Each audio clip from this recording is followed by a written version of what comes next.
And we are back. It is episode 25, 25 down. We at a quarter right now. I am your gracious, humble, thankful, appreciative host, Cincinio. I am joined with Alfluent. Alfluent, how you doing with your thiz face looking strong? It's we recording on Wednesday. It's a good day. We a week from Valentine's Day. I mean, not Valentine's Day, Thanksgiving. It's all So love, though. It's all love. so I'm in 2021 already. How y'all doing? Man, man. So wait, hold on. Let's rewind the tape. It's November, right? This is November 18th. It is definitely a Wednesday. And I don't even know what day, you know, any holiday falls on, keep it real. Like I've lost track. But you went to Valentine's Day, you done skipped Thanksgiving, you done skipped Christmas, you done skipped Hanukkah, Kwanzaa, and New Year's. You skipped everything. You went straight to like, man, let's get these I skip cards out there. MLK too, and MLK President's Day. Day. And man, you was like, we jumping ahead. We in the future. So I'm almost at Juneteenth. that's what's I'm with you. You know what? I agree. I agree. And right Can we now, can we get back there? now exactly, can we get back there? So right now we have Demetrius Burnett, who is joining us today. Demetrius, how are you doing? Welcome to the podcast. How are you? Man, I'm doing good. Thank you for having me. Everything's well. How about y'all? Man, we living. We, Right. we in the future, we here in the computers, this is the tomorrow world, Tomorrowland, if you will. Yeah. But Juneteenth sound good if it helped get us free. for real, like, I mean, it's definitely seemed like there's a lot of energy around it. I heard that there's actually a project coming out supposed to be in development right now that's supposed to be coming to Netflix around Juneteenth, the history of it. So, Right. you Right. know, it's the energy there, right? I flew in the future. So, he just letting us know what's going on, what's coming our way. So Yeah. And just let us Juneteenth. know if we can go outside. That's all. Yeah, what's up with that? I know the weather's nice. The weather's nice out at this time. The weather's nice. Um, we might all need stationary bikes though. Just be on the lookout for the sale of the stationary bike. It ain't got to be Peloton. There's a lot of other companies out there, but just in case, you know, I'm just letting you know now. You can't say stuff that will change the future, but you can give hints out. Just think about it. You know, I was already looking at we got to look at this Nautilus stock, right? And you got to look at some of this other stuff that's happening, right? There's like this. Remember, this media cycle is just about influence the market. That's just what it's doing. So I'm saying, look at a stationary bike. You know, clean your windows, wash them on the outside, wash them on the inside, so you can see what's going on. Because you may not be using the door as much. Spoken like a wise man, or your uncle that is speaking in innuendos and metaphors. But either way, it's all the same. It's still game. And with I that, appreciate it. just to kind of go into the I like that. Like we got a comment from Facebook. We got a I don't know. This looks like Christian Bustos, Christian CAB something. I don't know. So he's saying is that Demetrius Burnett. As a matter of fact, that is a key observation. I'm glad that you're able to perceive that, Christian. Thank you. It's much That appreciated. is Demetrius Burnett. You know what? Everyone's contributions are welcome. He's the author of this lovely book of poetry right here. Summers will ruin your life. And we are so excited to have this man who just shoots from the hip, speaks from the heart, um, and wears his glasses on his face. I mean, more importantly, And say that title one more time. Sermons will ruin your life, a collection of poetry and prose. So let's break that down. That's kind of a great starting point because that is some very heavy gravity in Loaded, words. It's very loaded, loaded. That is a loaded. book you all can get, right? That's out Yeah. there. And more importantly, you are the person that's behind those words. What created that title? What inspired that title? Besides the truth that they actually do, like all great art, this book actually started as an individual poem that I needed at the moment, and didn't know it was going to be a book. I was literally working on a sermon for the next morning, and to be honest, like I'm a preacher and a poet, so the poem was in the way of the sermon. So that first title piece was actually called "Sermons Can Ruin Your Life." It started as a Facebook post. And so I guess to get more directly what's behind it though is, in Mark 8, which is kind of like the context for the book, Jesus says, whoever would come after me will have to deny themselves, take up their cross, and follow me. For whoever tries to save their life will lose it. And whoever loses their life for my sake and the gospels will find it. And the truth is with sermons, really, they're really inconvenient. Sermons like a dope poem, like purpose, like a dope business, they will take all your time. They will keep you up at night. They will get in your family space and cause you to sacrifice in a way that's inconvenient. But in order for you to get your life and help give life, they'll ruin your life in the process. But you'll have the authenticity needed to be able to preach it. Okay, okay, okay. And so, I mean, kind of turning back the clock, how did you get into poetry? What was the kind of the steps, right? Because Mm-hmm, it's a two part, you said, preacher and a poet, mm-hmm. but poetry, how did that get involved in your life? Yeah. It's interesting. They both kind of grew up together for me. As I say about it, poetry, I think like a lot of people when I was like in middle school was part of how I was learning to cope with life. Um, Church was one of those ways and spaces where I got to write a lot back when they were like inspirational readings, right? Or like everybody did gospel rap to the 50 Cent beat, you know, and that's how I dealt with stress in school, bullying at home. And once I started writing, that was like one of my main forms of communication with God or just venting. So poetry started with me then around 12 years old and, shaping how I see the world and whatever message I felt like God was giving me for the people. Okay, okay. We got a Milton Madison. Really enjoyed the collection of poetry for our collective thoughts. Loved Oh, man. sermons will ruin your life. We got that from Facebook. That's what's up. Well, yeah, Um, thanks, man. I'm glad to hear. so the thing is, right? You brought up some points like how poetry kind of becomes a way to channel and really get your thoughts, your feelings to be able to process. It becomes a therapeutic outlet, right? Hmm. Now on the other side of the coin, when did you decide you were going to be a preacher, and when did you think that call, and when do you feel that calling was represented or came to you? Hmm. So I say they grew up together because my relationship with poetry and preaching started around the same time. I was one of those kids that gave my first sermon in church really early at about 11 years old. It happened for me because we were at a youth Sunday. It was like every fifth Sunday of the month at night was youth Sunday, and this was in Chicago at the time where I'm originally from.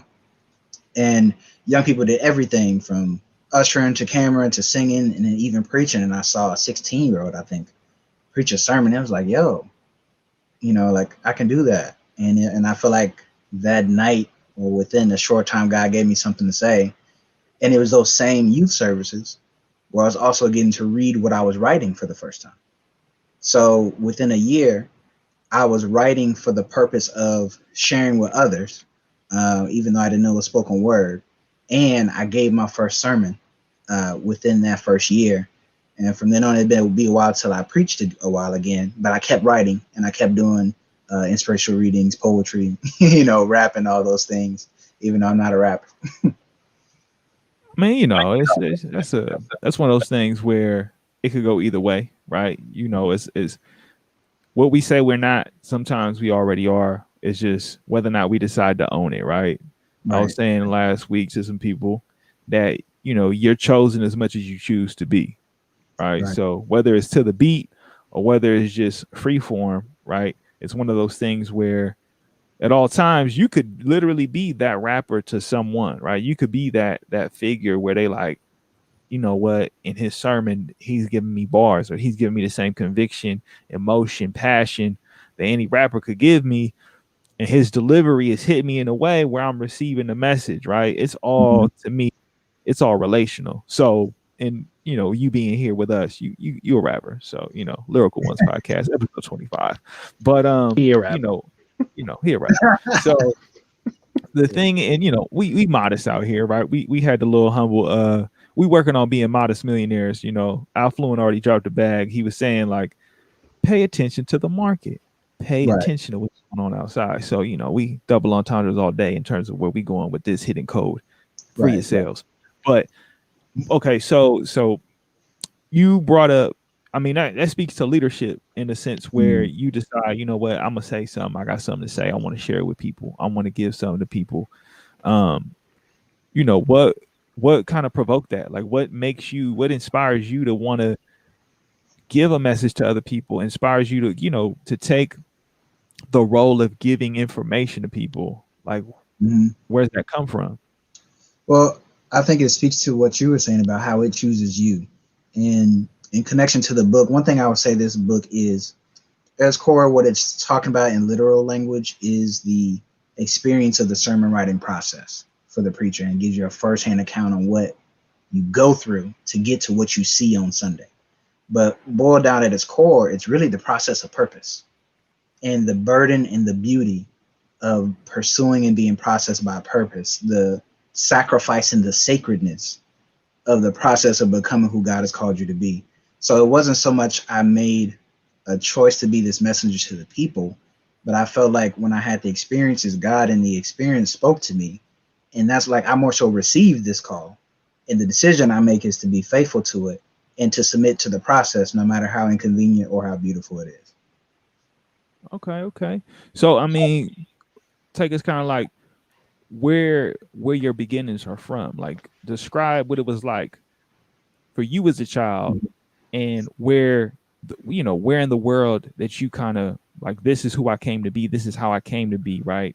Like, Mm-hmm. describe to some of the people who are listening, because to say sermons will ruin your life is a bold statement to make, right? You're a man of faith, you're a preacher, and to me, it speaks to a level of honesty and responsibility to people, right? To not just say, I'm going to go with the status quo and I'm just going to give you because that was what was given to me. I now sit in this position where I have to be mindful of my words, and I have to be mindful of the messaging Mm-hmm. and what I'm giving, right? I'm gonna be this vessel for you to be able to pick up what has been given to all of us, right? To decipher these different nuggets of information. But more importantly, people get lost in the sauce with that. It happens all the time. You see it, you learn, but you decided, I'm gonna jump out and I'm gonna make a book. So there's a reason, and that's the thing that I see, is that like there's these threads and commonalities, and I can't help but feel like in your childhood there must have been these different markers and moments where you're like, I see what's up, I know what I got to do. So Man, kind of break that down. Like, what was that like? Family dynamics, relationships, community. What does that mean to you? yeah, I mean, well, you really take me back. So again, so we go to that period. Like I said, I'm originally from Chicago, and the crux of it is that God showed up for me first. All this came out of my own relationship with God, and where it came, I was old enough to choose for myself. It wasn't my parents bringing me to church or saying do this and that. It honestly came from loss. In February 2002, I lost my grandmother. I lost Nana, and we spent a short stint in Georgia.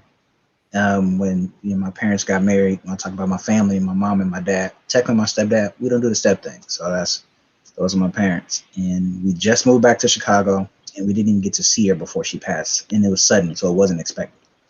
And the church we started visiting, really great youth ministry. Again, this is the same church with the youth Sundays and this and that. But what it boiled down to is like, if God is who they say he is, he's the only one that can fix this. He's the only one that can fill that kind of void and help me get through this. So it started, me crying myself to sleep at night, wishing I could see her, talk to Nana. That's the time period where I got my first Bible from someone at the church who recently just passed this year, Sister Rochelle. Thank God for her. And as I was healing and in community at church, I had people to actually pray for me and hold me literally. And then when I would go home at night, I was praying, and I was trying to talk to God. And I feel like because God walked with me and held me and took care of me in that moment. That was the decision. Like, this is really the crux of my faith and my identity and decisions I've made. It's like, okay, God, it's me and you forever. Like, all right, I'm rocking with you now. And within a year's time, again, that's so Nana passes in February 2002. That fall, I preached my first sermon. So all of these things are connected, and I'm being given opportunities to learn my gift. And again, when I saw that youth sermon to take you to the literal place, I had a desk in my room, and I remember being in my room by myself, lights off, and writing on like printer paper. And God is saying, like, I've given you, like basically you're a voice to this generation, to your generation, to the generations.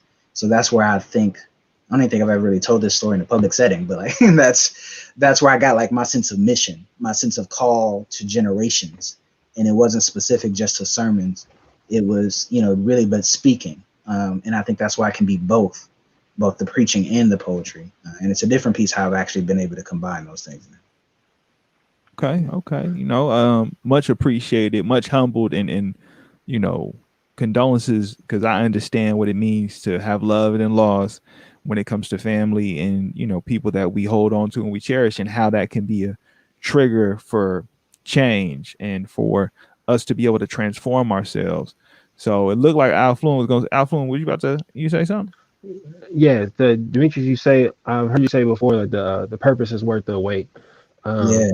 Um, and taking that stress of lifting the obstacles that are in our life, the proverbial weight that can be on our shoulders, that can propel us toward our purpose. That pain, physical, emotional, mental, spiritual stress that can propel us toward our pain. I know for me, I lost my grandmother recently, and then lost my father when I was young. And like I hear a theme, like when I read sermons can rule your life. Sermons will ruin your life. I hear a theme of healing, um, self healing in some of your words, um, and you processing, like these being coming from a place of processing some of the emotions that you felt, but also just like those spaces, like where I can really like visualize the conversation, um, continued, from it starting, at a young age, at 11 years old, and someone who is still at a desk, with a pen, still in communication with the creator, still soliciting to God for, for guidance, for direction, for comfort, for strength, Mhm. and at the same time, um, choosing to release that instead of keeping it for yourself. Um, and I think a strong part of a poet and a preacher, um, you know, is that listening aspect, being able to listen to the hearts of others, and then listen to what God is saying to them, Mhm. um, and then also listening to what God is saying to people, and like what God is trying to say to people, because I think we know that when we are learning something, is as teachers, is when we are learning, it is not for us to keep, but for us to pass on. And like the sign of education, or that you've learned, or that someone has taught you, or that you are teaching, is what comes out of the person listening. Mhm. And so I also like hear or read, I hear you learning, um, in these words as well. Um, not just the awareness, but also the growth. So Mhm. yeah, like I thank you. Like when you like, it's almost like you talking to yourself when you or just like in conversation in the poem Silence, you say be at the and you say be the film which light shines through, that may project the message until visible on the soul. When impatient, remind me of your mastery, that I must step aside at times, allow you to do your work. And right, I see like the process of where I am, where I want to be, and the guidance that I need to get there. Mhm. Um, Yeah, so like I appreciate like you teaching through your own lesson. Mm. Uh, I just you just said a lot that I'm just grateful for, and one of the things that I pull from there I want to highlight is that yeah, so I actually sign every book. No matter the personal note, in some way, everyone gets the message. Your purpose is worth the wait. WEIGHT. Your purpose is worth the wait. Um, there's a lot of isolation that comes from this role, especially accepting it young, like pre-junior high and pre-high school. And not like I've never had identity crisis or the back and forth or even deciding am I going to be a kid that cusses or not. It's like how do I show up my faith or how do I fit in? I experienced bullying, not necessarily because of this, but all of this formation is happening at the same time. But each decision I made to even in struggle be who I am, it carried a certain weight, but the gift was so much more. And living in my purpose and sometimes leaving my the path I was supposed to be on helped me see the importance and really the wholeness it was in going through the more difficult route.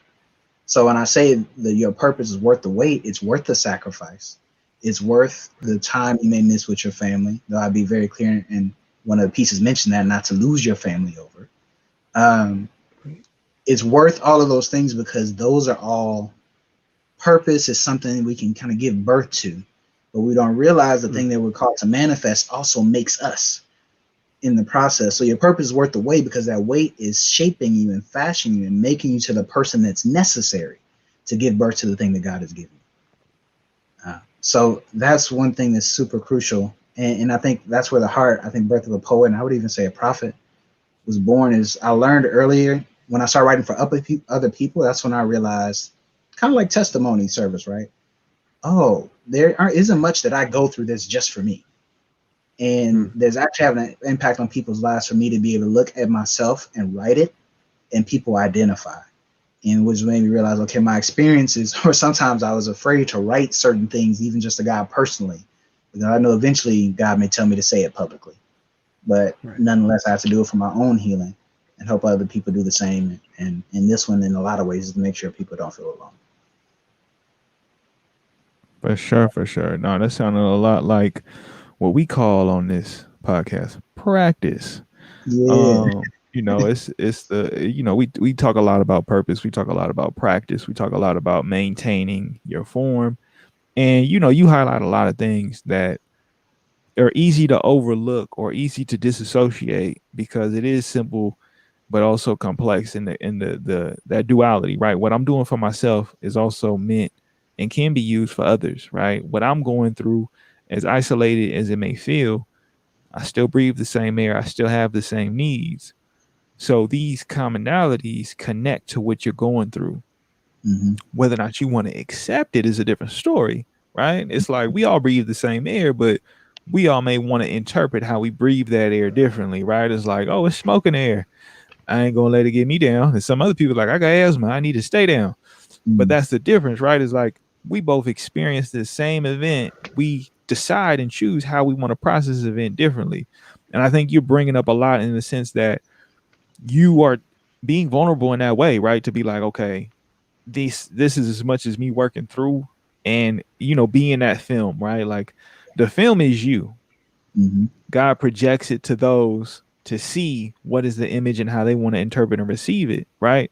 And to me, it's like that's a powerful thing to say is that as much as it is what you're doing, it's what's happening to you at the same time, right? And that trade-off or that balance between the two, because it is a thing where we oftentimes we just think that we're doing, not realizing what's happening to us and our response to that, right? Us doing something is usually the response to what's being done, right? As the world turns, we operate as in, okay, it's daytime, let me do.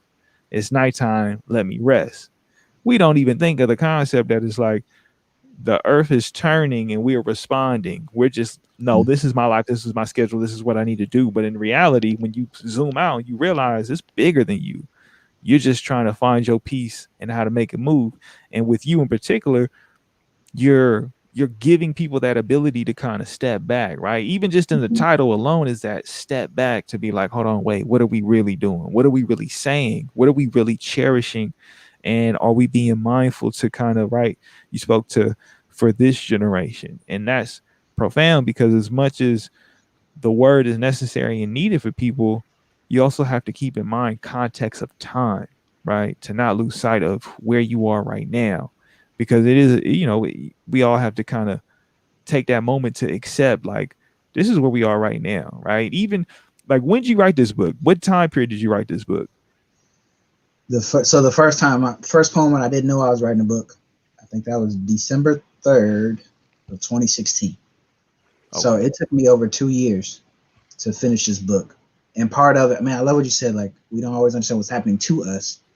I actually have a whole sermon, like, when life happens to you, because especially even our young people, right? We pay attention to what they're doing and to their behavior, but not what happens to them. And the same thing with us. And in this book, I really am trying to highlight an experience of what happens to preachers that people are not aware of, or preachers are not always aware of themselves. And again, it's not just for us, but to people pursuing purpose, to the poet, the business owner, etc. And it's this weird thing where, uh, by me being as clear as I can about what is happening to me, it's helping people see what's happening to them. They can kind of get that removed view through my kind of just inward dive. And that's part of why it took 2 years to write, because almost every piece, like, I'm not writing about what I heard about. Almost all of these pieces were related. They came after or in the process of writing a sermon. So when I wrote Shortness of Breath, or just like when I wrote Sermons Can Ruin Your Life, I was actually working on something. When I talk about, you put short leash on my breath, I couldn't breathe as deeply as I wanted to, and I realized how I was processing the experience. So the burden, or like the ruining part, is that I had to allow each process to ruin my life in those ways in order to get to a point where I could share life, and get healed in the process. Oh, that's real. That's real. People gotta be willing to explore those things. Outflow and take it. He definitely took the Naruto route, where he chose to be vulnerable, right? Just like to be vulnerable for people, um, and to be open to what people are going through, by being open to, like, to be being aware of, like, how life is affecting you, and to take loss and be an advocate for unity in community, versus, taking the loss and being being reactionary, right? Being a Mm-hmm. responder versus being reactionary, like Mm-hmm. choosing choosing a response, um, versus being compelled by what's happening to you, by but being proactive for growth, and acknowledging even just that loneliness in others, to say that there will be something for someone in this message. There'll Mm-hmm. be something for someone in this sermon, and for this sermon, and for this sermon, and like they say, it, like, the word comes through the preacher first, right? And so, like, being that film to project, for the message to be projected to folks, it's so important. It's like that, your awareness of things happening to you, and they're being for a purpose, and you being willing to endure and have your life ruined in that way, knowing the vulnerability and the breaking, um, that's coming in that openness to what's happening to you. um, Very much appreciate that approach, and just at such a young age, like, taking that responsibility, and then continuing that work, and knowing that if I committed at this point, right, there's no reason for me to stop that commitment, but to then grow within that commitment, to to to remain in my purpose. Yeah. And you know what helps, honestly, because it's not all individual fortitude. There's an external accountability that's obvious with preaching, and I think poets who are really in it in a missional way know it as well. Is there's accountability to other people, and what's lost if I don't? Like, who The stays will of bound fire. if I don't? Right? Who stays bound if I don't? Who stays in fear if I don't? Who stays broken if I don't? Um, there's so many times you even may go into it for fear. I don't even know if I should say this, and then someone tells you like, "Man, I've been waiting. I've been needing that. I didn't know what I was looking for, but it was that." And I honestly had one of those moments with this book. It took longer than I expected. I think everything always comes together in time and it should. But I'll never forget in 2019. So as I was getting towards the end of a manuscript, we had a pastor here in California, I think SoCal, who was a mental health advocate, what would be considered a mega church, all the big successful things, right? But he wound up dying by suicide. And around the same I time, remember that. yeah, really made news big thing. Similar timeline, a pastor on the East Coast, I think in DC, took a sabbatical because over 11 years, he preached 4 services a Sunday, over 5,000 sermons over 30 years. And he's like, I feel so distant from God and I need to take sabbatical.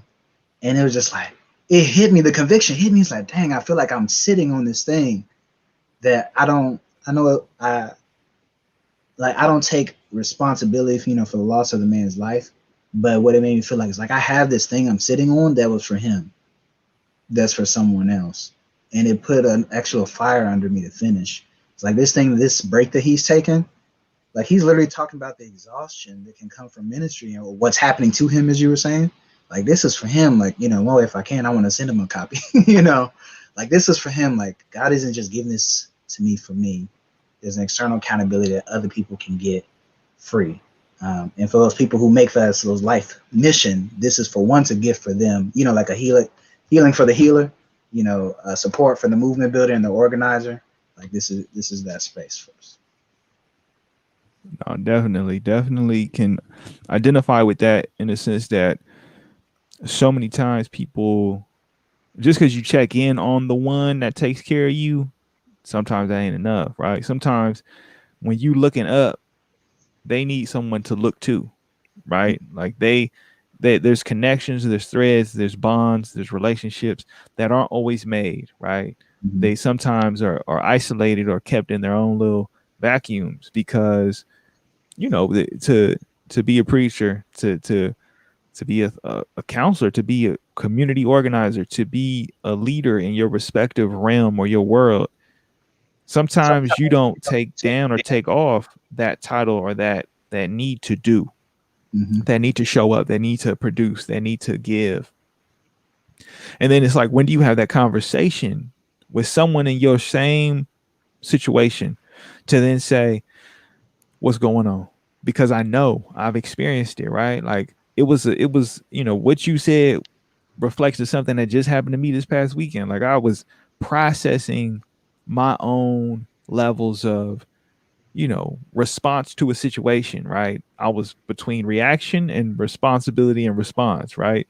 And I'm like, I'm trying to process what's happening to me and me in the community, the me without the mask, where I'm advocating, I'm pushing, I'm provocative because I identify change needs to occur. And I come from this, right? I am the byproduct of what I am a part of now, right? So Mm-hmm. now I hold a different relationship than my associates, than some of my superiors, where I liken it to this, right? There's a lot of people who work in the community, and for those that don't know, inside the great city of San Francisco, the nonprofit industry is huge. It's massive. It's not like anywhere else in the world.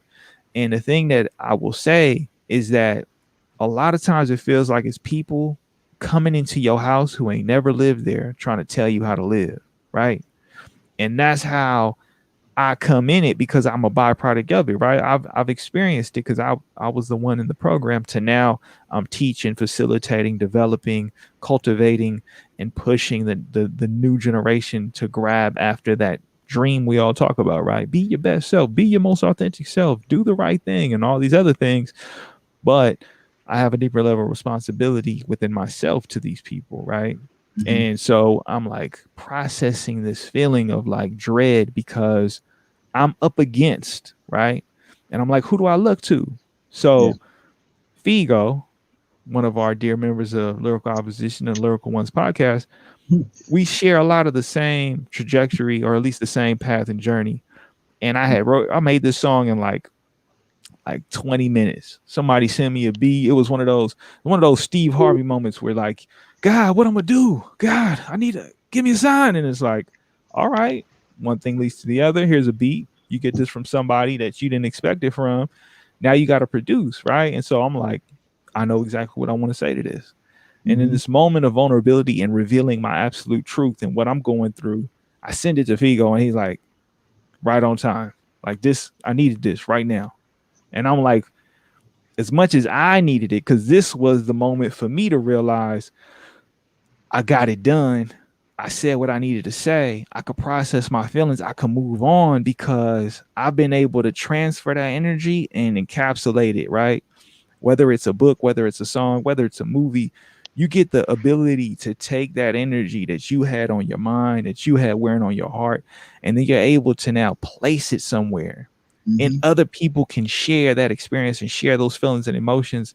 And it's transformational because it isn't about venting as much as it's necessary to do, right? Venting is necessary, but sometimes it's also necessary to capture that moment, right? To actually be able to formulate it in a way that's structured where people can process it differently, right? Because as much as your writing is poetry and as much as it is art, it's your absolute truth. And it's Mm-hmm. this marriage of all these different things that have been passed down through generations of society, whether it's the communication threads, whether it's the cultural threads, whether it's the dictation, the delivery, right? The same thing applies. And so now you give it to others, and that same person who's struggling, or that same person who's your peer that you might not ever have the chance to talk to, they find it. They get that sense of belonging, that other sense of community, that sense of identity, validation, right? We could give merits to no end.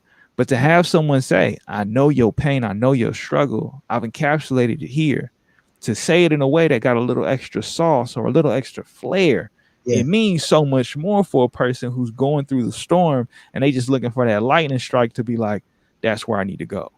Or I Mm-hmm. need this to just keep me warm through this cold night, right? And Mm-hmm. I totally agree with you in the sense that sometimes people be so quick to sit on what it is that they hold on to, not realizing that was just as much for you as it much was for the next person.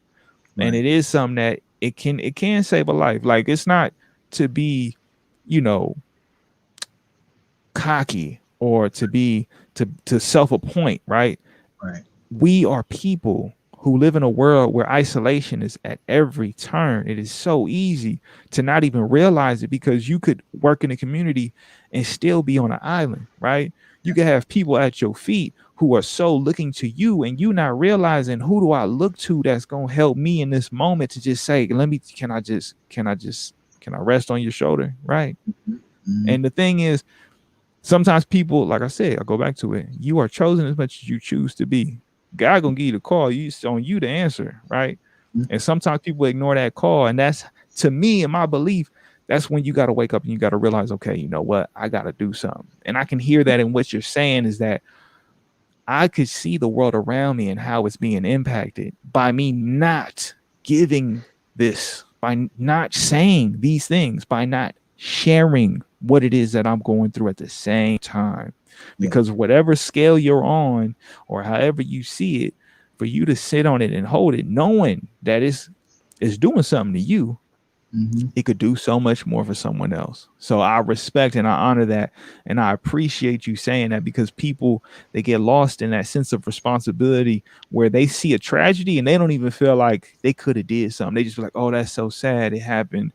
But that ain't got nothing to do with me. That's not in my world. That's not in my realm. When in reality, you're like, I share that pain. I know that struggle. I'm right there with you. I gotta say something now because Mm-hmm. I know there's there's that sense of need to just be heard, to know that we all, right? Sometimes you just get so lost in the vacuum or that cycle, you don't even step outside to realize sermons will ruin your life, right? You never get the chance to say it because you just so focused on, I got to be able to deliver and produce. I can't even criticize and be critical of what's going on, right? Mm-hmm. And here you are, you like, look, as much as this for the world, for some of y'all, this is just for you. And so that's super appreciative. Yeah. Man. It one of the main. I want to say this too. I think to temper to balance both ends because I think we need to keep the healthy balance of there's that external accountability and internal to do and to speak. And then what can happen, especially when people are in a community service oriented role. So we're not just talking about ministers, organizers, teachers, business people, whoever, where you give, and you pour, and you don't stop to take inventory, of yourself or to pour back in. So one of the hopes is, and I realize sometimes like, dang, like it's done it for me. You just pick up your own stuff later.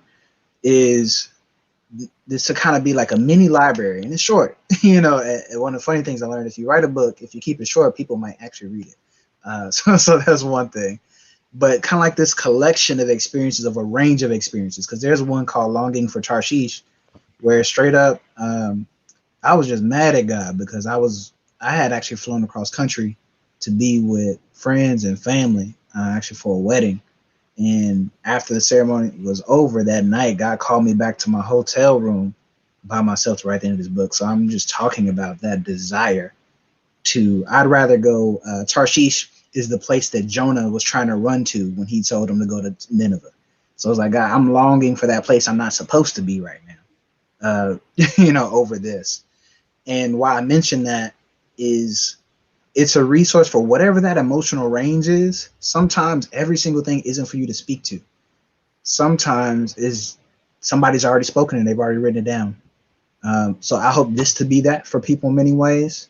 Someone like Howard Thurman, great Christian theologian and mystic, mentor to Dr. King, has been that for me. Like when this whole shelter in place and the George Floyd and all that happened again, I was in Howard Thurman.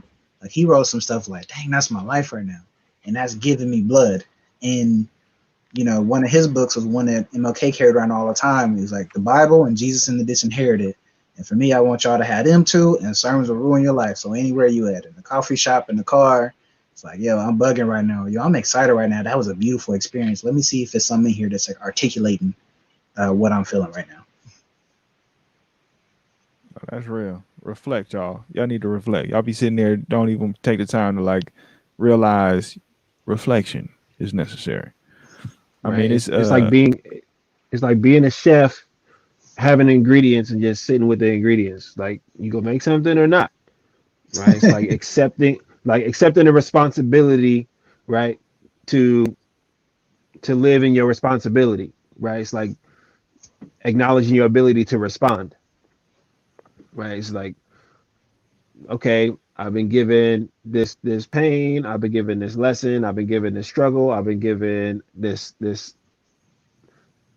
opportunity to learn what I'm gonna make with it. Like, am I gonna season it? Am I gonna let it marinate? Am I gonna put it over the fire? Am I gonna smoke it? Am I gonna steam it? Like, what am I gonna do with it? Because if I just pass it on without the seasoning, like how much is it gonna hit? Mm-hmm. But it hit different when you take the time with it. When you spend time with it. When you put your energy and your investment and your love into it. When you become vulnerable with the ingredients, then the meal makes an impact. And God tells us all the time that life is better shared. Yeah, yeah, exactly. I saw a couple comments pop up just asking where to get the book and where to follow me. So I guess main place to follow would really be on Instagram. So at Demetrius Burnett, DeMitrius at Demetrius Burnett.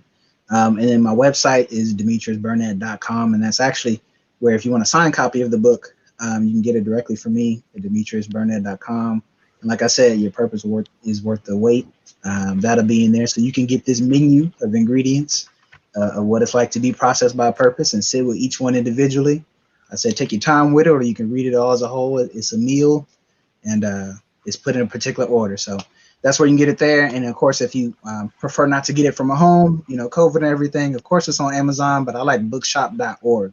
Bookshop.org, you can actually support local bookstores with a portion of the proceeds when you buy it there. that's what's up. That's So what's up. Because it is a thing that I'll be trying to, let people know. There's places you could support people a little bit more other than Amazon.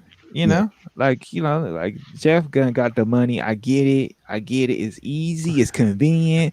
Mhm. Sometimes let's just break out the habit. Sometimes let's just be a little bit more thoughtful, a little bit more respectful, a little bit more responsible. I get it. It's easy. They already know everything about you. They got your whole life and all the information. All you gotta do is hit a button, boom, it's in your house. But sometimes you gotta think about like, are you really about that life in terms of the people around you and supporting those in the community, those that it's easy to be like, oh, I'm gonna get the book on Amazon, or you could just go that little extra inch, right? It's bookshop.org, right? It's at the bottom of the screen, right? Bookshop.org, because not only are you getting the book, but you also are supporting a worthwhile cause, right? Because as we've seen, I know this might be a little extreme for some people. Society changed in March. Okay. The world changed and society changed, especially inside the United States of America. I live in California. It is one of the 50 states that exist inside this country. And you know what happened? The world changed. And I'm Right. saying that to say this: if the power goes out, if they just all the technology go away, a book will serve you well. Okay, having a bookstore, having a place that you can go to receive vital information, education. I know reading is a whole nother complexity in itself, but for those that are lucky to be able to read, yes, it's a blessing to be able to read. Bookstores, places where books are sold is essential. It is necessary. We have to be mindful that just as much as we have now, it can all be taken away, That's right? right. And the thing is in this capacity, especially as we have a poet, a preacher, an author who has a published book, published works for everyone to be able to take part in. There you go, right there on the screen. You see how fluent right there. He got it. It's one of those things that I want people to be mindful. Sometimes go that extra mile and be thoughtful of how you purchase. Because guess what? Just as much as you may have voted for your presidential candidate, every dollar is another vote as well. That's Every right. time you voting, you also voting with your wallet. Where you spend your money counts.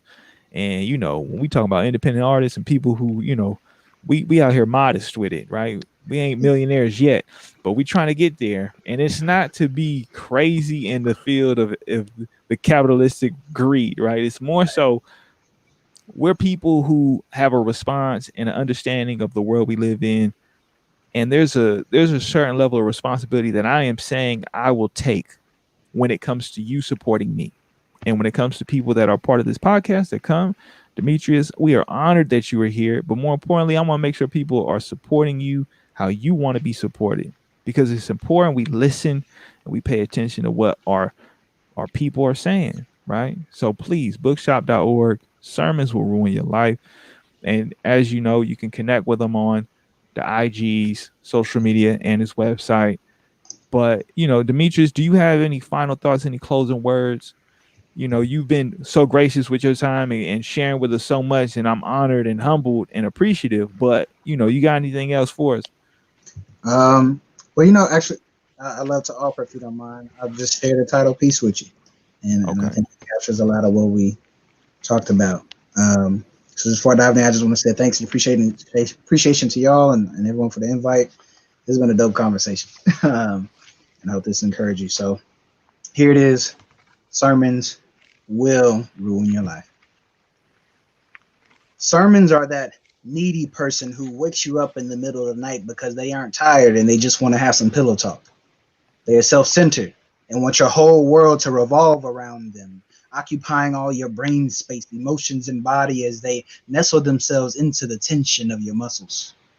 Sermons keep you in on Friday and Saturday nights writing, praying, crying, pleading that God will just give you that word that people need to be free, the word that you need to be free from the burden, at least for the nights.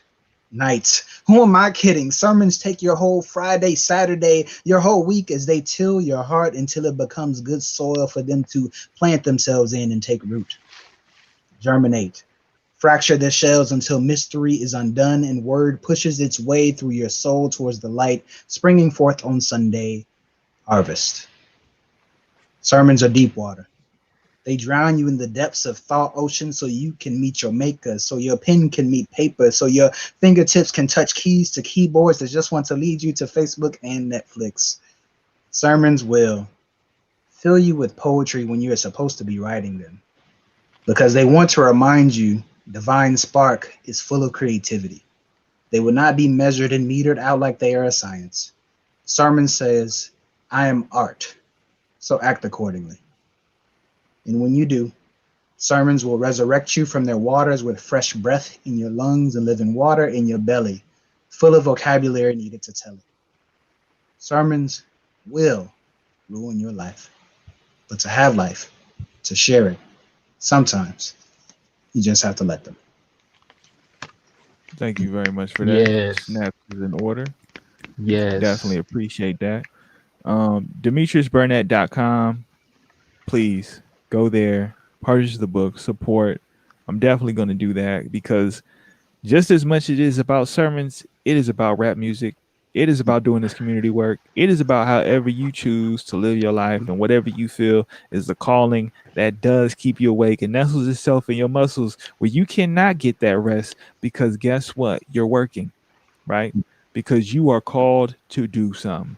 We got the fires in the hands, the emojis coming in. Seems Word. like it's all good. Also, shout out to OD the Wordsmith. I seen his comment earlier. I Oh mean, dear. bars, right?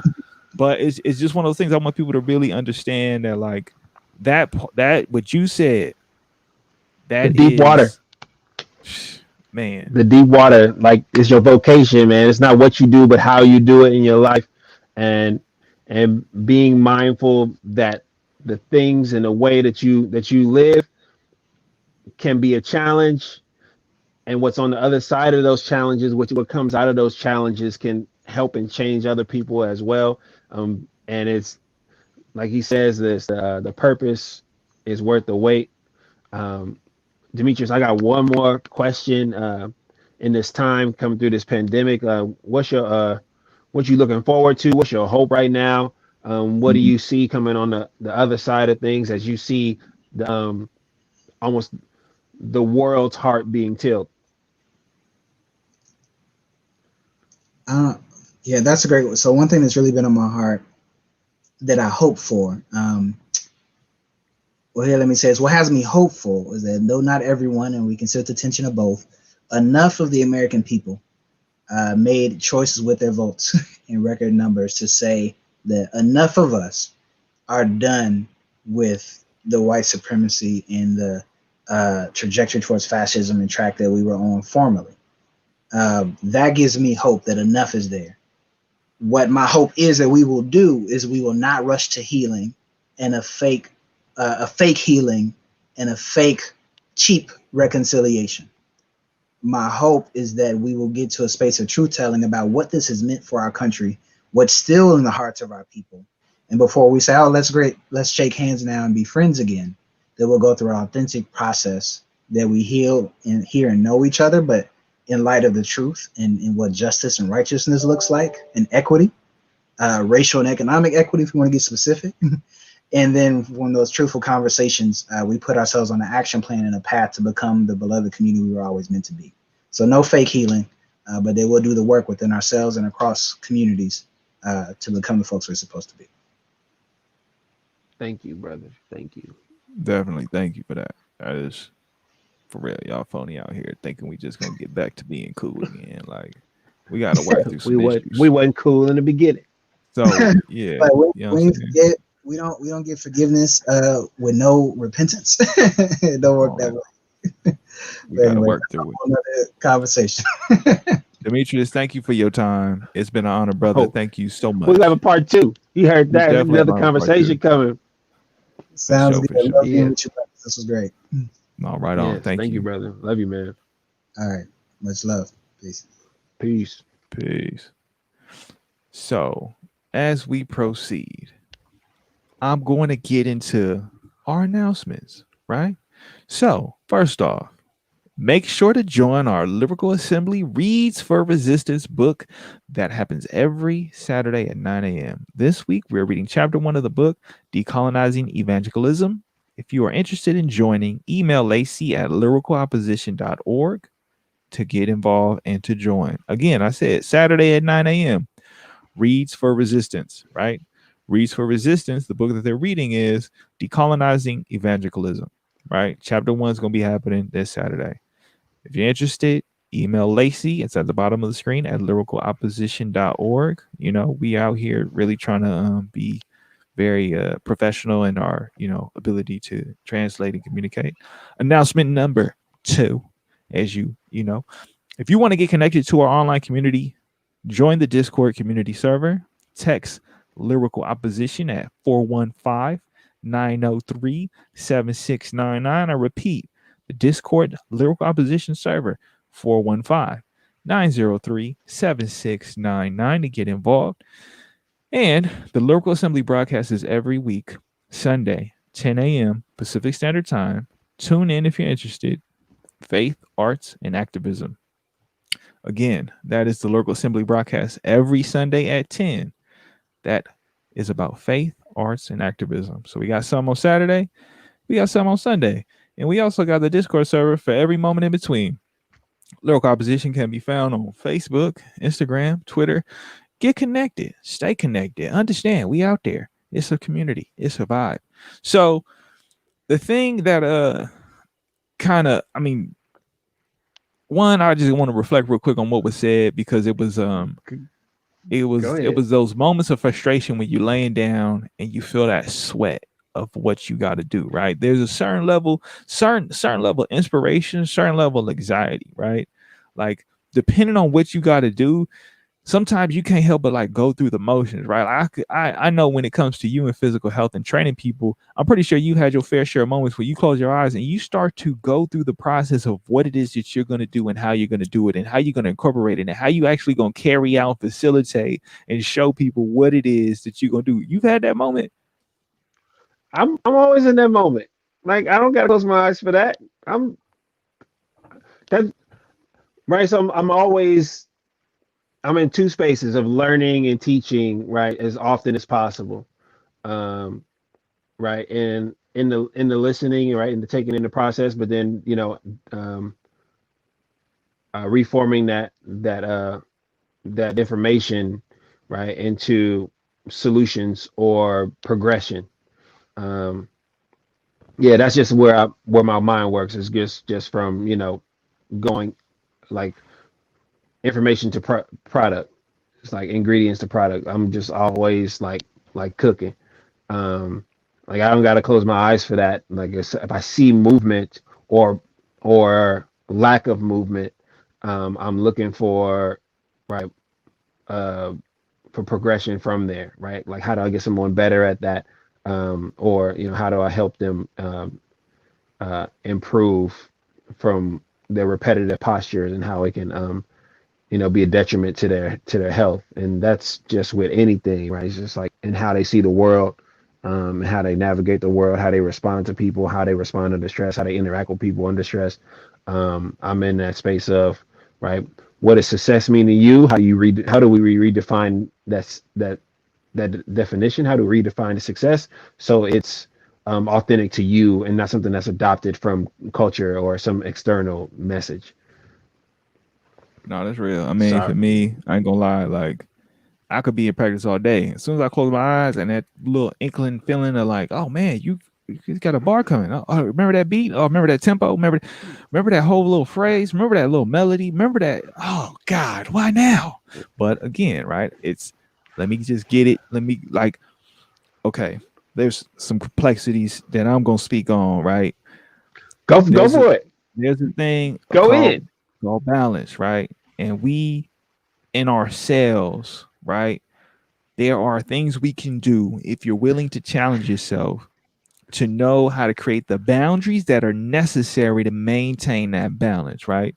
If I you was go into just bed talking on about time, this. I'm just saying, if you go into bed on time, right? It's a different story when you're dealing with that moment of, I gotta do something, versus, well, I ain't really paying attention to anything. I'm not being responsible in the slightest when it comes to the time I need to be in bed. I'm still active doing things that I could very well be away from, right? Because just as much as you could be a busybody, you could also get lost in the sauce of just confusion, chaos, or just disruption. And I mean, it's as easy as being on your phone, getting lost in the sauce of the gram, and not realizing time is being taken away from you. And the only thing you've done is just look at a screen. You probably didn't retain anything. You probably barely remember anything you saw. You probably got five good things out of the 100 things you saw, right? You're not thinking Mm. about every meme. You think about that one meme. And then you got to really think about what was the cost or the benefit of that time that you spent, right? Because now you're looking at the clock and you're like, oh, I'm supposed to go to sleep. Then you close your eyes and you're like, oh, I'm being struck by inspiration. And then you like, oh, I'm bitter now. I'm upset. I'm mad at the thing that I'm called to. It's a different story when you in bed on time versus you really ain't even in bed yet. And the thing is, it's that balance to understand the capacities and the boundaries because in one end, you are already in the process of taking care of you. And it just so happens that the thing that does for you, because we got to admit, right? The things that we do for us, right? Me, I make music because it does something for me. But if I'm not in the practice and respecting and honoring my time and my space and my energy, right? Then I'm not doing for me, right? I'm doing for someone else, right? If for those that haven't seen the documentary yet, and yes, I'm going in on social media. I know. I mean, forgive me. There's so many other vices, so many other things you could get lost in. But right now, more than ever, it is present, prevalent, and there and available. And so the thing is, when you have something that's made to keep you addicted, right? Like everybody, PS5 then came out. People gonna got their copies of 2K. Some people I know are so motivated and driven to the world of I need to invest time, energy, money, resources into this thing, right? And ain't nothing wrong with that. But if it's taking away from something else, even in the slightest form, you got to pay attention to that. You got to be aware of that. Because the same thing that is there to be of healing, because video games are healing. Like, trust me, I'm 100%. Video games are healing. They Oh, heal me all the time. wait till I tell you about Spider-Man. Exactly. Miles Morales. Shout out to Puerto Rico. But the thing is, on the other end of that spectrum, the same things that can heal us can be a detriment to us, right? Too much of anything, it's all about balance, right? The dosage makes the poison.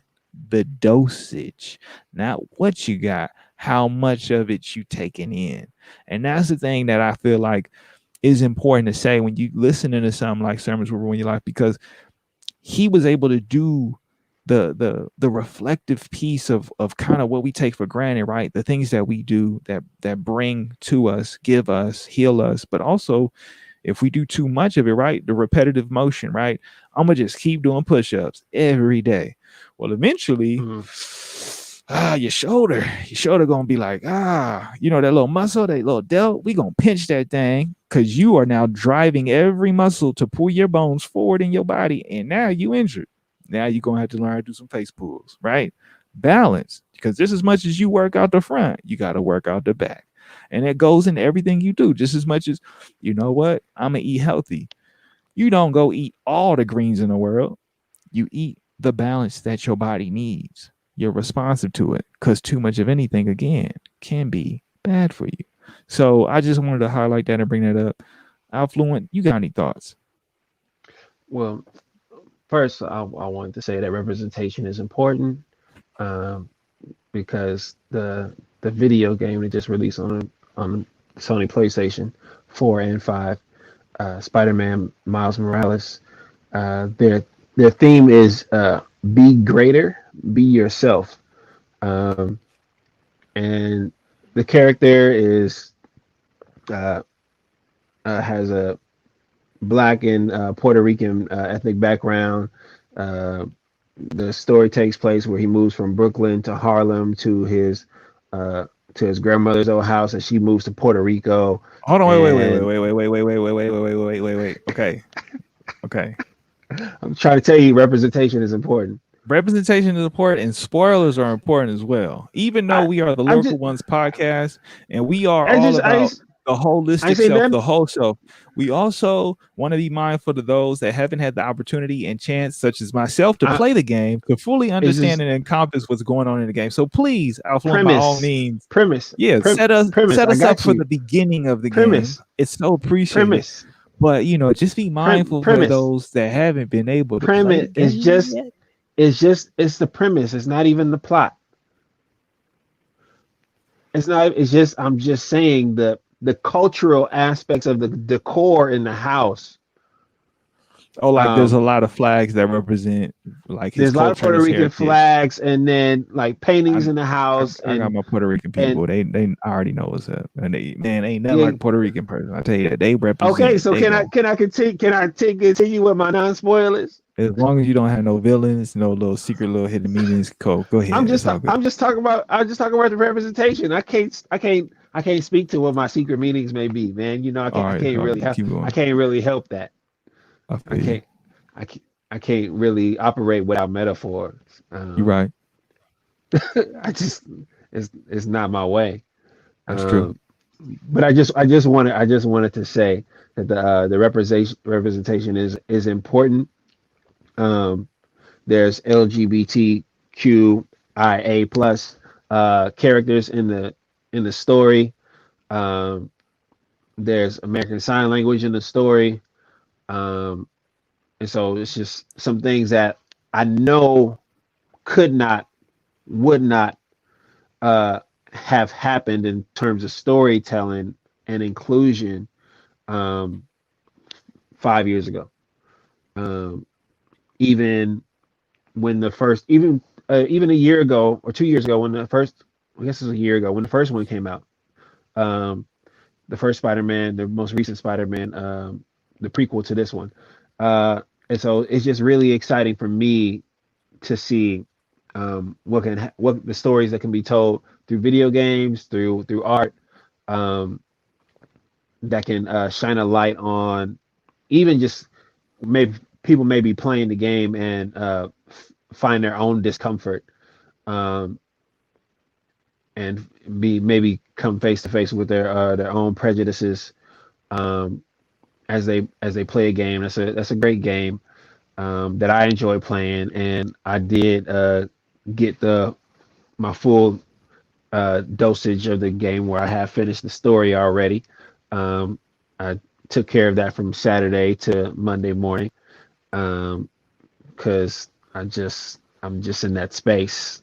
But also, I will speak to the balance or the lack of balance, or where how I shifted balance to enjoy this art, and then had to shift back to getting rest because I definitely was lacking in rest as I went full speed. Well, not full speed. I probably went maybe like 70 miles per hour toward the end of the story. I did a good job. Or it's more like going 90 and then took a break and then yeah, it was more like that. I went 90 and then uh, stopped at a service area and got back in and punched it. And so that was great. But storytelling is a wonderful thing and it's very interesting when you look at the time period that we're in. Um, and stories are being told in the modern time as well as stories being told in times past. Uh, how we are able to learn lessons or transfer lessons.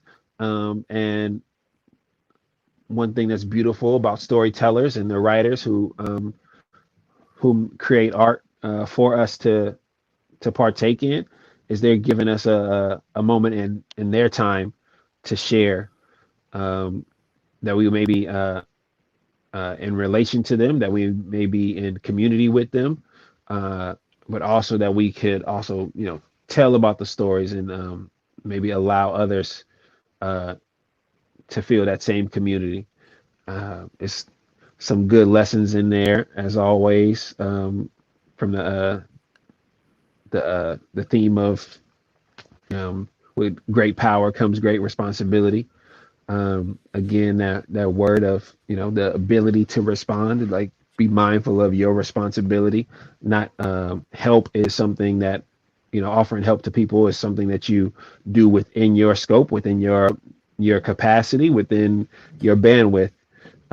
You may not be helping when you reach outside of that, and you may not be helping also when you overload their bandwidth, you know, for your own sense of responsibility. So be mindful of how you help, and you know that your intention is on being of aid, and not just satisfying a complex to be a savior. You know, that sounds That sounds amazing. Amazing Spider-Man. But more importantly, it's dope that you say those things because when it comes to representation, I totally agree. Representation does matter. For those that don't know or those that are unaware, I try to reach the people who may not be too receptive to this messaging. But and it's easy to take for granted when you've always been served first, right? You never Come think on, about being Senor. served last, right? And so in this world we live in, people will often say, well, why does it matter what he looks like? Why does it matter what he look? The world that we live in and what we've had. What you about to say, Affluent? He going back and forth in Spanish with his mama on the phone. Bruh, he's going back and forth with his mama in Spanish. Like, entiende? Like he's going there. He's going and he's having those heated "where are you at" conversations. Like, Oh, you know he having them conversations oh because yeah, so moms want to know. you better get home. But more importantly, like I was saying, like when you serve first, you don't think about who's always served last, right? And the thing is, I've said this in so many different capacities, right?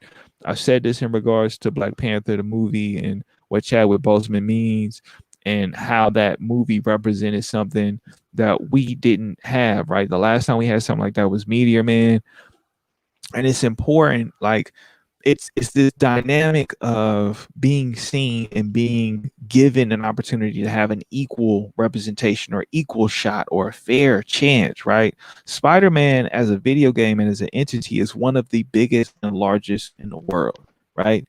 Like he is what people identify with American culture and what it means to be a hero.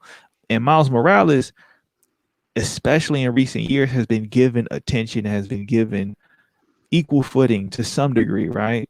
Where he's now being treated as a character that deserves or is deserving of attention and time within the space, right? And people be like, "Oh, that don't matter." It does matter because we're here too, and we don't always get to see ourselves, right? When I grew up, I looked at Superman, I looked at Batman, and they didn't look like I'm keep it 100.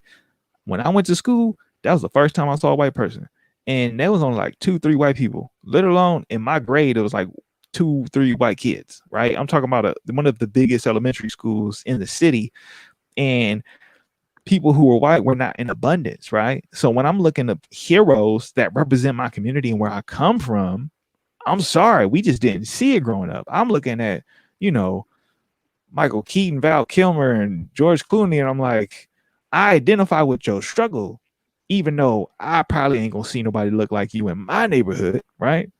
And the thing is, Christopher Reeves, as much as I loved him as Superman, there was not one person I could look to on the screen to be like, well, who even looks remotely like me, right? Because it goes into the idea of like, I know that there's going to be a bunch of kids who are going to see it and be like, that's me. And I'm always like, that's not really me, right? Shaq is still wasn't cutting it, right? It was cool, but it wasn't it. Like it wasn't given the same equal footing. Like I love Shaq, you know what I'm saying? Great rapper, great basketball player. But when he decided to take on the mantle of the big S, it just wasn't the same. Okay. True. And they did their best to steer clear from that affiliation, even though he's still is canonically a part of the DC Talk Comics about universe. disrespect. Talk about disrespect. It's almost like the Mandela effect. And I don't want to get into conspiracy theories, but come they they on. were they was definitely trying to hide him, um, amongst the kid shows. It's very interesting. Oh, Right see, on, Chris Chris Scott Scott. here, right? Yeah. Miles for sure matters. Had a kid at our church tell me recently last year he has hair like me. Man, When he that's put that that's mask that's on, you got the little fro popping, like into the Spider Verse, and like, come on, like that. I watched it's that and I was like, this is so dope and means so much to me. Even though it's an animated film and it probably wasn't given the same amount of production as other films, it was still amazing and dope. Okay, we making well progress. the well the production was expensive. You're right. It And was because they did make what they did, probably didn't make what they should have made because it was animated. But it probably should have won Best Picture for that year. come on, it's Black Um, Friday, y'all. Y'all better go support these. Better get you a little digital download and watch that movie over and over again. Come on now. just the aspect, also, just so you feel talk about that movie, just the aspect that multiple male characters in that movie say "I love you," and we talk about uh, the the right for men to love and be loved within their home, and then within their community, especially males of color, is important as well. So I thought that was groundbreaking as well for it to be in a feature film production, although animated, to have actors um, speak on that. For real, stop That disrespecting just animation, yeah, okay? You ain't gonna get the same like. Let's keep it 1,000% 100 real. You ain't gonna get the same type of like impact, like emphasis, anything as an animated anything, okay? I don't want to see no more animes turned into movies. I'm tired of it, okay? Just keep making the animes, okay? I'm tired of these live action can't move as fast as the animated character and do the crazy transitions and effects, okay? Like y'all tripping out here trying to make Full Metal Alchemist into a movie. Y'all was out y'all we mind. What was y'all thinking? Okay, we y'all not making a even gonna talk classic. about the live action Dragon Ball. Man, that don't even exist in my world. Okay, like they don't even know what you're talking about, right? You know what I'm saying? Like Rurouni Kenshin was probably as close as it was gonna get to something good, and outside of that, keep it real, everything was trash. So support animation, support representation, understand that it does matter. All right. I mean, we do live in a consumer society, and that is a problem within itself. But if you are consume something that's nourishing and nurturing to the soul. And so with that, I just want to say representation is supreme in all of that.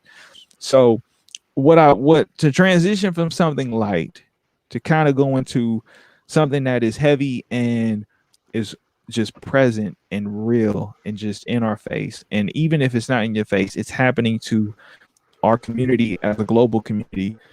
I wanted to talk about what's happening in Central America right now when it comes to the hurricane. And it's not just isolated to Central America, right? We're talking about everyone who was impacted by that hurricane, everyone who's impacted by this horrible weather that is just creating tragedy around them, right?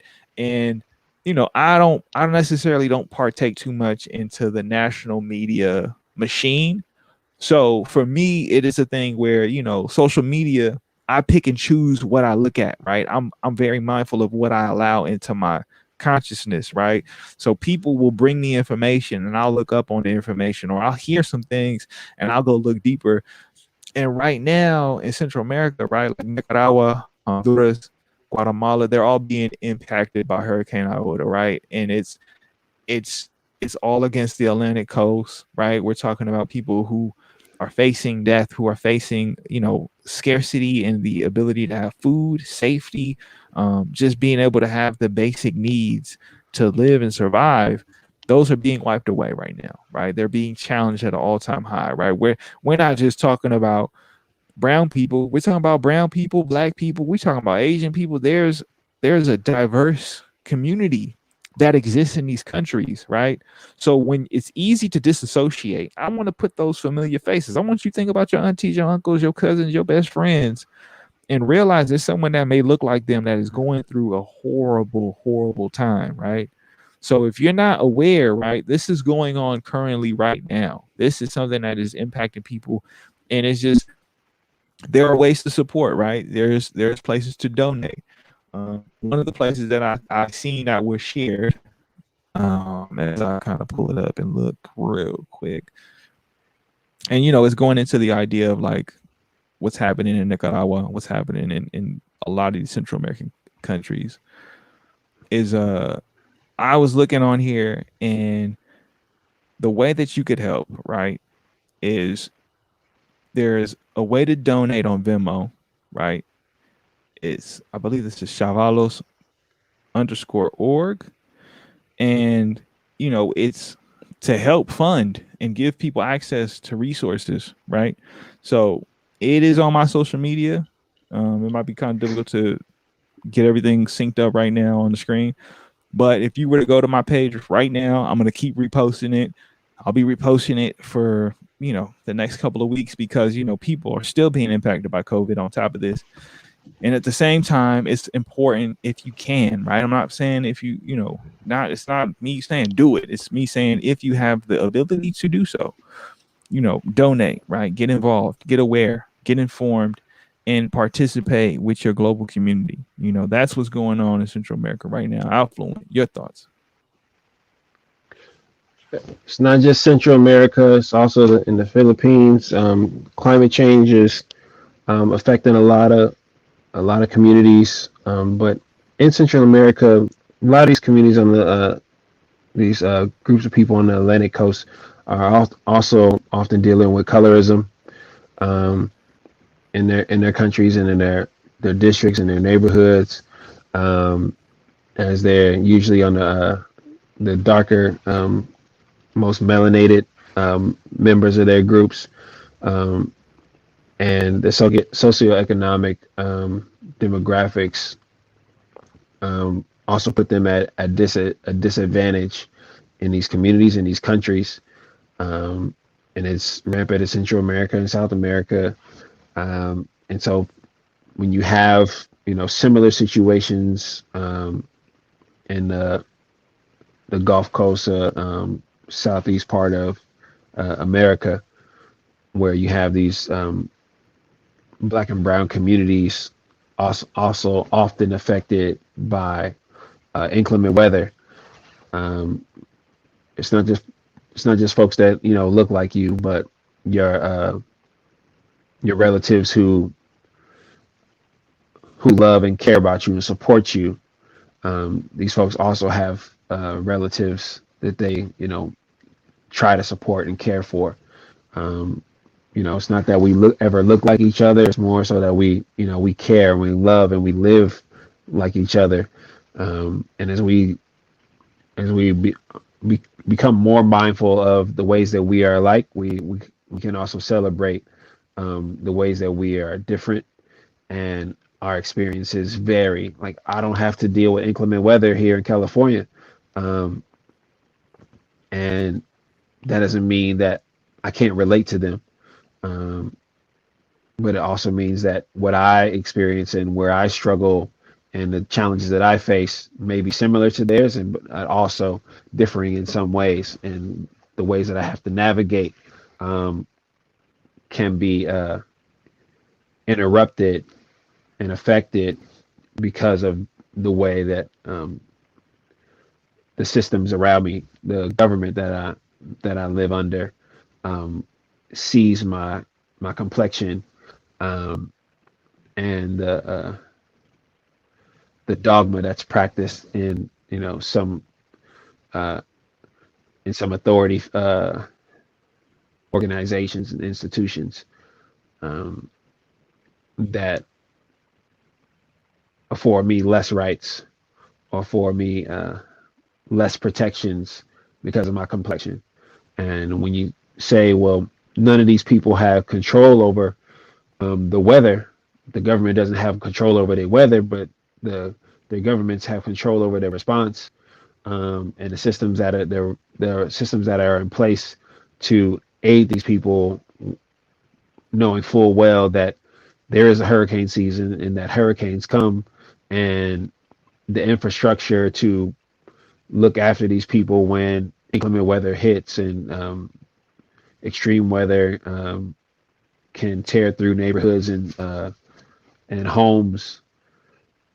They're in control of that. The governments are in control of that, and they have the opportunity to be responsible and accountable, and having folks' best interests, or at least the relief and aid that these people deserve, just because they're human.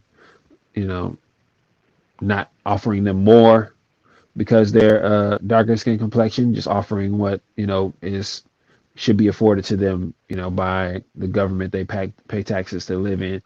Um, we know that in some Central American countries, the darker skin uh, folks don't can sometimes not those who are identify themselves as of African descent can sometimes not be protected by the Constitution that their country has adopted. So it's just something to keep on your heart, to be empathetic, be mindful that you know your $1 can do a lot. um, and we aren't we we can choose to operate as a group, um, as a community in our efforts to help. And it's not that my one vote or my $1 can do a lot, but it's we can be a group of people that pool our resources together, that offers aid, and we can mobilize and organize to be a force of positivity and rescue and relief and aid for people in need. And that's in so many different walks of life, and not just far away from home, but also in our communities as well. That's what I No, got to that's say. true. No, that's true, and it's important. Do it.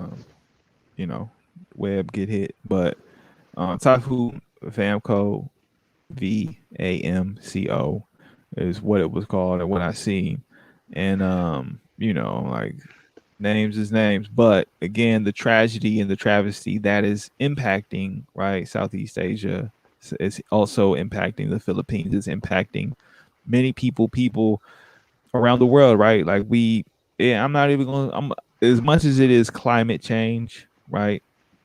It is us realizing nature's indiscriminate, right? Nature will do what it does, and again, as you said, people have a choice on how they respond. Just as much as we choose our leaders, we also have a choice on how we respond to these situations and how we support people that are in need.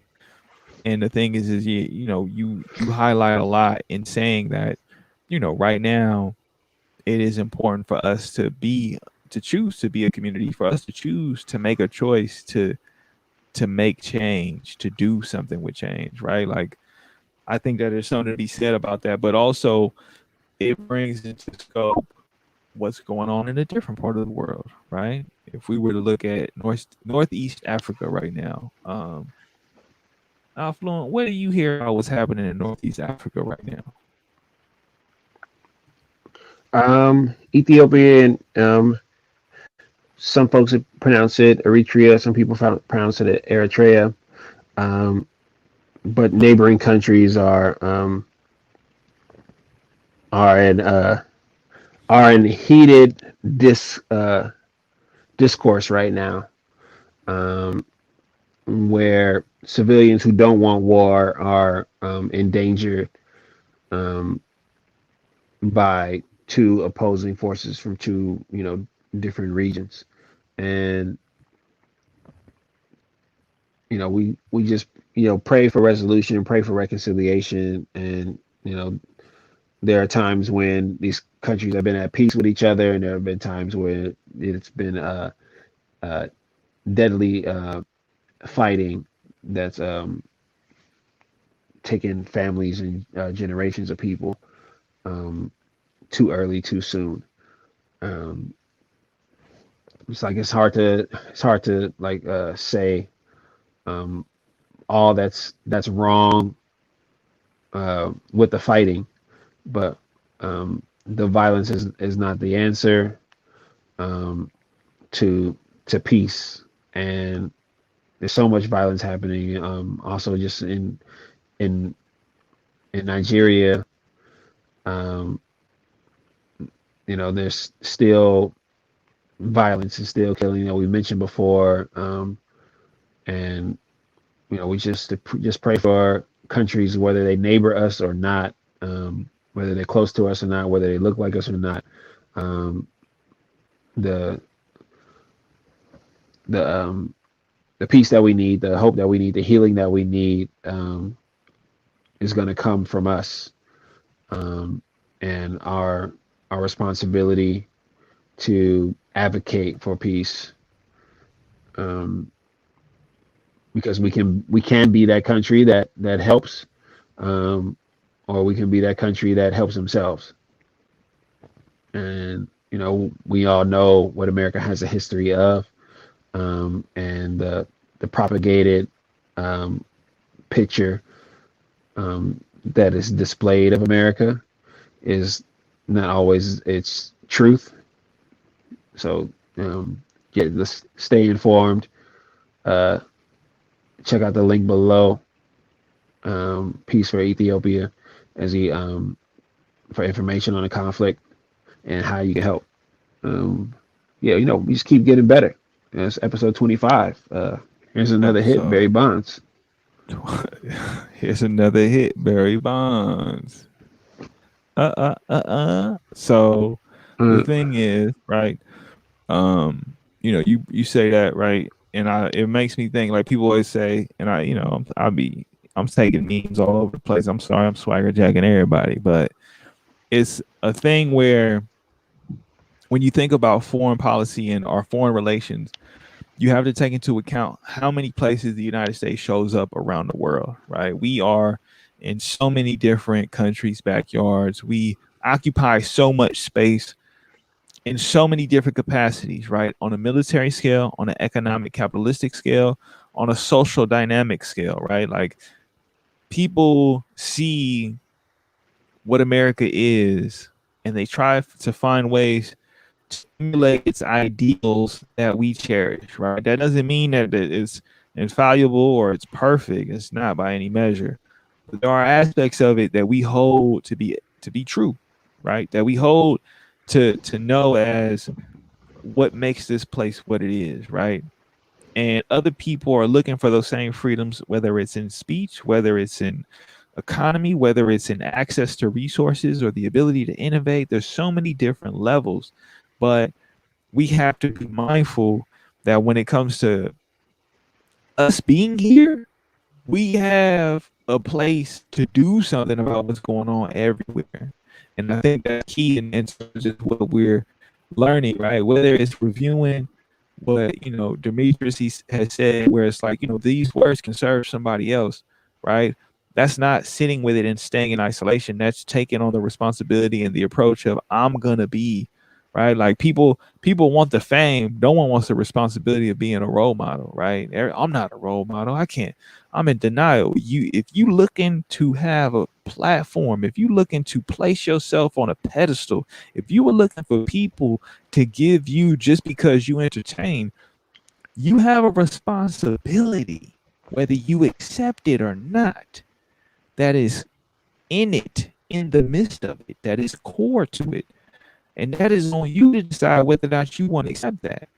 So when it comes to the idea of being a part of a global community or being a part of a country or a world or a community of any sort, you have to be mindful of the fact that there's a responsibility to be had in every layer. It's your choice by all means. You can choose and do whatever you want with it, but it's still going to be your responsibility whether you decide to do something or not, right? Some of us will remain unaffected, right? And sometimes, as I like to quote the late great Tupac Shakur, right? First, I'm gonna knock on your door and say, "Hey, we hungry. Can you let us in?" Then it's gonna be like, I'm gonna bust down the door and I'm gonna shoot you in the face because I want all the food that's sitting on your plate, right? Like people have to be mindful that as much as you may want to ignore what's going on in the world, I hope and I pray that it never finds you because conflict, adversity, issues, problems, they have a funny way of working and finding a way all over the place. Whether you want to see it as a direct correlated event or not, if you're part of a community, that community will embrace, will receive that, and support you through it. And so, whether or not you decide to own that responsibility and take that responsibility, just know that responsibility is there on a global scale, on a local scale, and a personal scale. Fluent, do you have any closing thoughts, any closing words as we wrap out episode 25 of the Lyrical Ones podcast? um, Praying for Clay Thompson and his lower leg injury. Um, and then, shout out to the number 2 pick in the NBA draft, James Wiseman, the number 2 overall pick by the Golden State Warriors. Hopefully we can get back on track. This is pedestrian out here. Um, let's see what we can do. Yeah, I'm out, man. It's 25. It's a great episode. Shout out to Demetrius Burnett. This is my guy. Um, it's good people. great artist, great writer, great teacher, great preacher. Um, yeah, I'm thankful to Cineo always for your insight. Um, yeah, I'm done. For sure, for sure. Affluent, I appreciate you. Thank you for your time, for your wisdom, and your multi-layered innuendos, metaphors, and linguistic abilities. Like I said, he be giving the game whether you want to receive it or not. You just gotta peep. But this is episode 25 of the Lyrical Ones podcast. I did not have the outro song queued up, but I am going to play it right now because, as we like to do at this time, June had to go and solve problems on other planets and We deal with, need that. what you got to be able to help other countries to gain their sovereign identity. So, even though she not here on the screen with us, all right on Figo.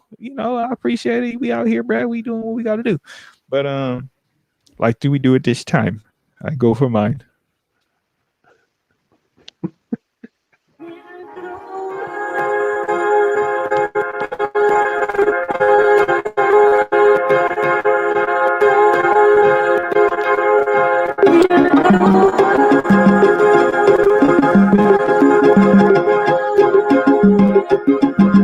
Wait till you play the Spider-Man game.